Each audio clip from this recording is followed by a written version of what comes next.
Hi friends, welcome to Sweetie Tech channel. நாம இந்த வீடியோல எதை பத்தி பார்க்க போறோம்னா, இப்போ உங்களுக்கு இந்தியன் ஓவர்சீஸ் பேங்க்ல அக்கவுண்ட் இருந்துச்சுன்னா, இப்போ நீங்க புதிய ஏடிஎம் கார்டு இது வரைக்கும் நீங்க ஏடிஎம் கார்டு அப்ளை பண்ணல, இப்போ புதுசா தான் நீங்க ஏடிஎம் கார்டு அப்ளை பண்றீங்க.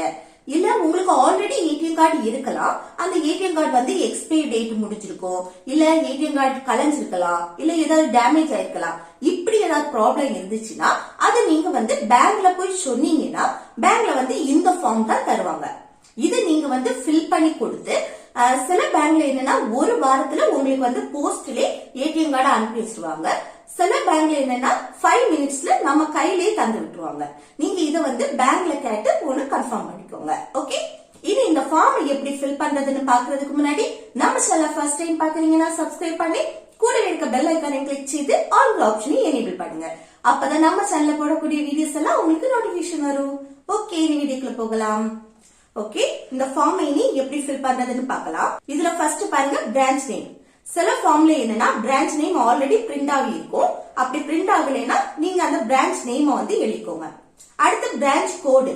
இது பாஸ்புக்ல அந்த பிரான்ச் நேம் இருக்கும், அதுக்கு பக்கத்துல ஒரு 4 டிஜிட் நம்பர் இருக்கும். அந்த நம்பரை இல்ல பார்த்து என்டர் பண்ணுங்க.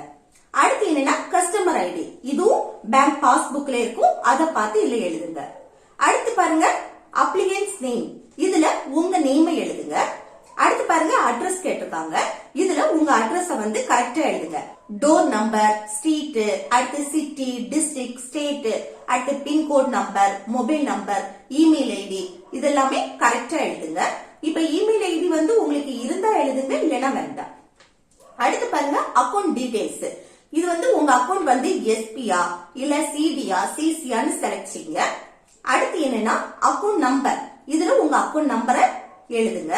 அடுத்து என்னன்னா டேட் ஆஃப் பர்த். உங்க டேட் ஆஃப் பர்த் எழுதுங்க. அடுத்து பேன் நம்பரை இதுல எழுதுங்க. அடுத்து பாஸ்போர்ட் நம்பர். இப்போ உங்களுக்கு பாஸ்போர்ட் இருந்துச்சுன்னா அதை இதுல எழுதுங்க, பாஸ்போர்ட் நம்பரை எழுதுங்க. அடுத்து ஆனுவல் இன்கம், ஒரு வருஷத்துக்கான இன்கம் இதுல எழுதுங்க. அடுத்து நேஷனாலிட்டி, இந்தியன் சொல்லிட்டு எழுதுங்க. அடுத்து என்ஆர்ஐ, இப்போ நீங்க வெளிநாட்டுல வேலை செய்து அடுத்த லீவுக்கு இங்க இந்தியாவுக்கு வருவீங்க. இப்படி மாறி மாறி வெளிநாடு இந்தியா இந்த மாதிரி மாறி மாறி இருந்தீங்க அப்படின்னு சொன்னா இல்ல எஸ் டிக் செய்யுங்க. இல்லைன்னு சொன்னா ஃபுல்லாவே நீங்க இந்தியால தான் இருக்கீங்க அப்படின்னு சொன்னா நோ டிக் செய்யுங்க. அடுத்து கார்டு ரிக்வெஸ்டட் ஃபார். இதுல இப்ப என்னன்னா புதுசா நீங்க ஏடிஎம் கார்டு அப்ளை பண்றீங்க, இது வரைக்கும் உங்ககிட்ட ஏடிஎம் கார்டு இல்ல அப்படின்னு சொன்னா இல்ல நியூவா டிக் பண்ணுங்க.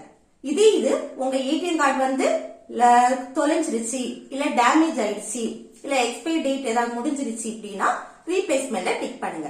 இப்ப நீங்க ரீப்ளேஸ்மெண்ட டிக் பண்ணீங்கன்னா இதுல கீழே ரீசன் கேட்டிருக்காங்க பாருங்க, அது தொலைஞ்சிருச்சா, லாஸ்ட் தொலைஞ்சிருச்சா இல்ல டேமேஜ் ஆயிடுச்சா இல்ல நீங்க செலக்ட் செய்யணும்.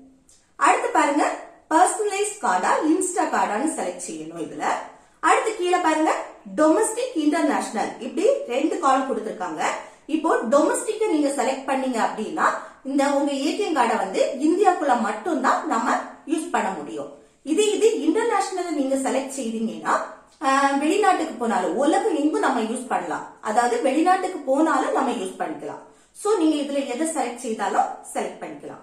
அடுத்து பாருங்க கான்டாக்ட்லெஸ் டிரான்சாக்சன். இதுல எஸ்னா எஸ் இல்ல நோனா நோ செலக்ட் செய்யுங்க. அடுத்து ஆஃப்லைன் வேலட் ஃபெசிலிட்டி. இதுல எஸ்னா எஸ் செலக்ட் செய்யுங்க, இல்லனா நோ செலக்ட் செய்யுங்க. அடுத்து கீழே பாருங்க டைப்ஸ் ஆஃப் த கார்டு இருக்கு. இல்ல ரூபியா, விசாவா, மாஸ்டரான்னு சொல்லிட்டு நாம செலக்ட் செய்யணும். இல்ல நான் ரூபியை செலக்ட் செய்யறேன், ரூபேல பிளாட்டினம் நான் செலக்ட் செய்யறேன். இதுல உங்களுக்கு எது செலக்ட் செய்யணுமோ அதை நீங்க செலக்ட் செய்யுங்க. அடுத்து கீழே பாருங்க நேம் சிக்னேச்சர் கொடுத்திருக்காங்களா, இதுல ஃபர்ஸ்ட் உங்க நேம் எழுதுங்க, அடுத்து சிக்னேச்சர் போட்டுக்கோங்க. இப்போ நீங்க ஜாயிண்ட் அக்கௌண்டா இருந்தீங்கன்னா அந்த ஜாயிண்ட் அக்கௌண்ட் ஹோல்டரும் இதுல நேம் அவங்களோட சிக்னேச்சரை இல்ல போடணும். அடுத்து கீழே ஃபார் பிரான்ச் யூஸ், இது பேங்க்லயே பார்த்துப்பாங்க. இப்ப நம்ம இந்த ஏடிஎம் கார்டுக்கான ஃபார்ம் ஃபில் பண்ணி முடிச்சிட்டோம். ஓகே ஃப்ரெண்ட்ஸ், இந்த வீடியோ உங்களுக்கு யூஸ்ஃபுல்லா இருக்கும்னு நினைக்கிறேன். யூஸ்ஃபுல்லா இருந்துச்சுன்னா இந்த வீடியோக்கு லைக் பண்ணுங்க, உங்க ஃப்ரெண்ட்ஸ்க்கு ஷேர் பண்ணுங்க. Okay, thank you.